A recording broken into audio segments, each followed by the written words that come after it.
શું કહું, આજે મસ્ત તાજી હવા આવે છે એમાં પણ ઈશ્વર છે. અરે ફૂલોની સુગંધમાં ઈશ્વર છે.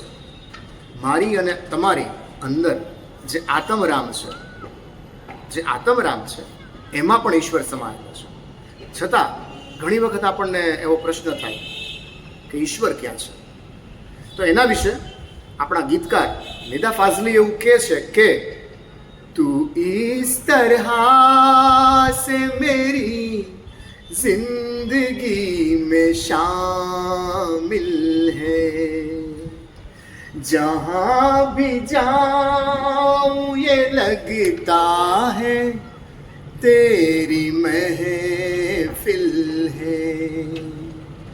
तू इस तरह से मेरी जिंदगी में शामिल है.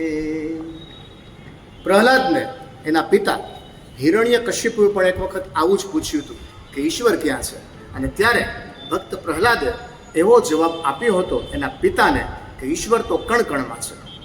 આ પ્રશ્ન અત્યારે મને એટલા માટે થયો કે તારીખ 26 જુલાઈના રોજ ઈશ્વર ક્યાં છે આ નામની એક સરસ મજાની ફિલ્મ આખા ગુજરાતમાં રિલીઝ થવા જઈ રહી છે. એક નાનો બાળક છે અને એ બાળક ઈશ્વરને પૂછે છે કે તું શું ખરેખર છો, ઈશ્વર ક્યાં છે?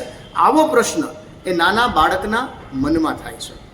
અને ત્યારે ગોલોકના ધણી વૈકુંઠના સ્વામી સ્વયં શ્રી હરિ વિષ્ણુ બાળકના આ નિર્દોષ પ્રશ્નનો જવાબ દેવા માટે આ પૃથ્વી ઉપર આવે છે.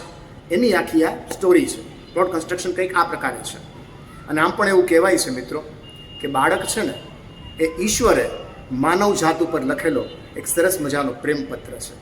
તો બાળકનો જે આ નિર્દોષ પ્રશ્ન છે કે ઈશ્વર ક્યાં છે, ને એનો જવાબ દેવા માટે સ્વયં નારાયણ જ્યારે આ પૃથ્વી ઉપર આવે છે એની આખી આ વાર્તા છે ઈશ્વર ક્યાં છે.